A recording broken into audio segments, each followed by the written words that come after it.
Ecclesiastes chapter 4. Oppression, toil, friendlessness. Again I looked and saw the oppression that was taking place under the sun. I saw the tears of the oppressed, and they have no comforter. Power was on the side of their oppressor, and they have no comforter. And I declared that the dead who had already died are happier than the living who are still alive. But better than both is he who has not yet been, who has not seen the evil that is done under the sun.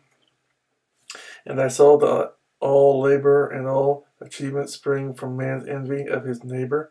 This too is meaningless, a chasing after the wind. The fool folds his hands and ruins himself. Better one handful with tranquillity than two handfuls with toil and chasing after the wind. Again I saw something meaningless under the sun. There was a man all alone. He had neither son nor brother. There was no end to his toil, yet his eyes were not content with his wealth. For whom am I toiling, he asked, and why am I depriving myself of enjoyment? This too is meaningless, a miserable business. Two are better than one, because they have a good return for their work. If one falls down, his friend can help him up, but pity the man who falls and has no one to help him up. Also, if two lie down together, they will keep warm. But how can one keep warm alone?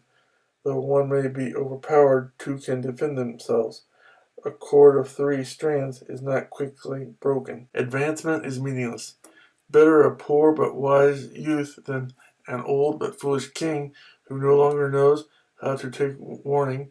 The youth may have come from prison to the kingship, or he may have been born in poverty within his kingdom. I saw that all who lived and walked under the sun followed the youth, the king's successor.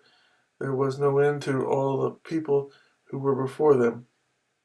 But those who came later were not pleased with the successor. This too is meaningless, a chasing after the wind.